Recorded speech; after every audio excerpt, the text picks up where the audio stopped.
Pessoal, agora que a gente já passou pelo conceito de vítima, que já vimos as formas de vitimização, a pergunta que fica é: o nosso processo penal, da maneira com que se organiza atualmente, com os procedimentos, com a própria legislação que regulamenta o processo penal, nós estamos dando um efetivo tratamento à vítima que consiga evitar que pelo menos a vitimização secundária não ocorra, que pelo menos não haja uma indiferença, um mau tratamento à vítima pelas instâncias formais de controle, sobretudo pelo sistema de justiça criminal?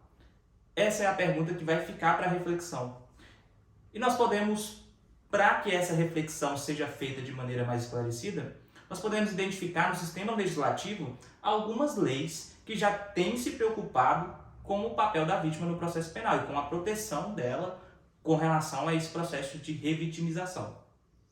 Uma delas, nós até já falamos, que é a Lei dos Juizados Especiais, que vai trazer a possibilidade de composição civil dos danos e que a vítima retoma o papel de protagonista no processo. Mas não somente essa lei.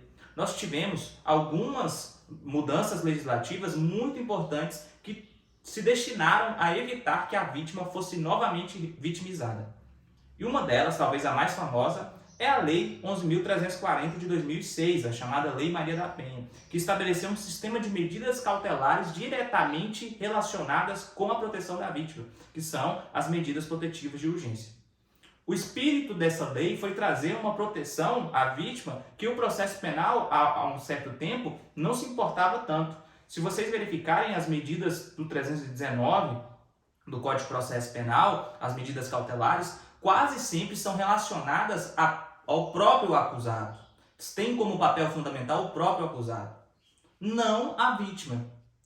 Salvo raras exceções, o que se verifica no 319 do Código de Processo Penal é uma importância muito grande com o acusado e não com a vítima. Mas a Lei 11.340 mudou esse perfil. Com as medidas protetivas de urgência, o protagonismo é da vítima. A proteção que se destina é para a vítima.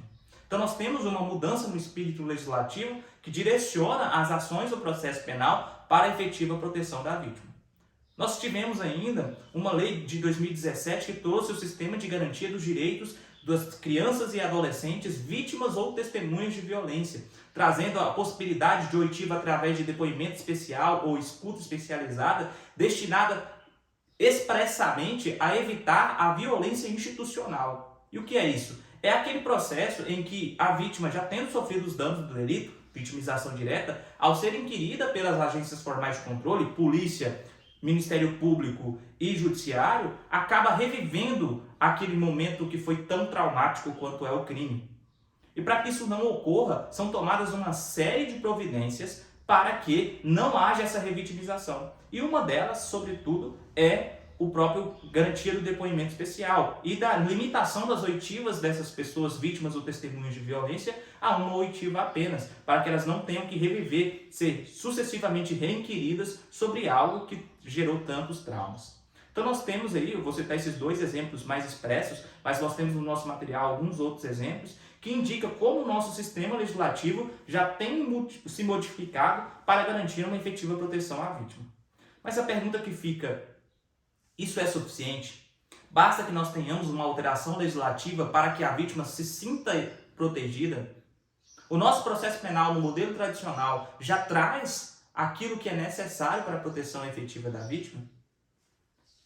A justiça restaurativa vem demonstrar que o processo tradicional faz não é suficiente para a proteção.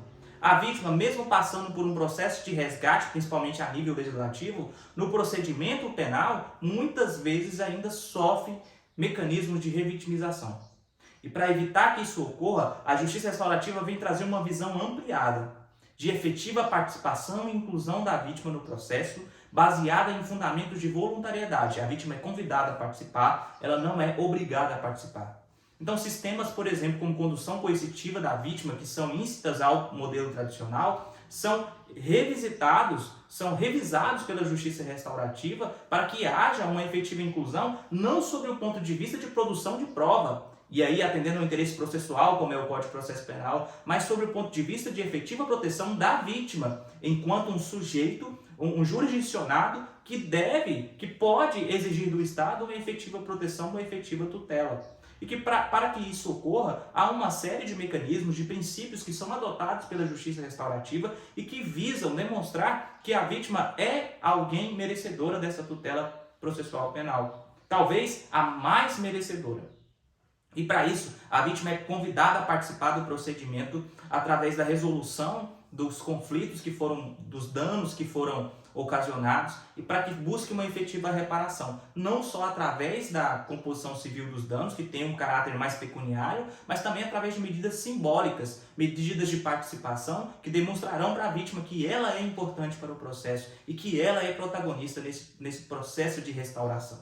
E para isso, existe uma série de medidas que nós demonstraremos na parte prática desse curso, mas que de todas nós podemos citar os círculos de construção de paz, em que a vítima participa de uma maneira efetiva e tem uma oportunidade para dizer a respeito das suas necessidades, das suas vulnerabilidades, dos sentimentos que o crime lhe ocasionou e da maneira com que ela pretende se superar aquela situação.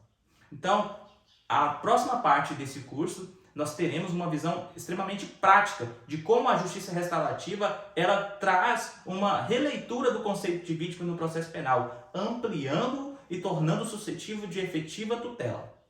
E para isso, nós teremos alguns princípios que nós apresentaremos para vocês no nosso material didático e, sobretudo, eu vou citar aqui 2 deles, o princípio da participação e o princípio da voluntariedade. O princípio da participação é um convite que é realizado à vítima para que ela venha participar do processo, mas não somente a título de testemunha, não somente com o seu depoimento, mas com a sua visão de mundo, com a expressão das suas necessidades e também como alguém que deve ser reparada pelo dano que foi ocasionado. Porém, essa participação é baseada em outro princípio muito caro à justiça restaurativa, que é o princípio da voluntariedade. A vítima somente participará se ela quiser. Desse modo, com base nesses princípios e em outros que se encontram no nosso material expresso, nós estabelecemos um sistema principiológico que vem da justiça restaurativa e também teremos uma parte prática que explicita o modo de fazer dessa justiça restaurativa no processo penal, tendo como enfoque a vítima. Então, convido a vocês a conhecer também essa parte teórica, a ler o nosso material didático, para que nós possamos cada vez mais replicar esse sistema e expandi-lo, de modo que a vítima passe a ser efetivamente resgatada e trazida para o processo penal na condição de sujeito e jamais objeto de direito. Muito obrigado e até a próxima.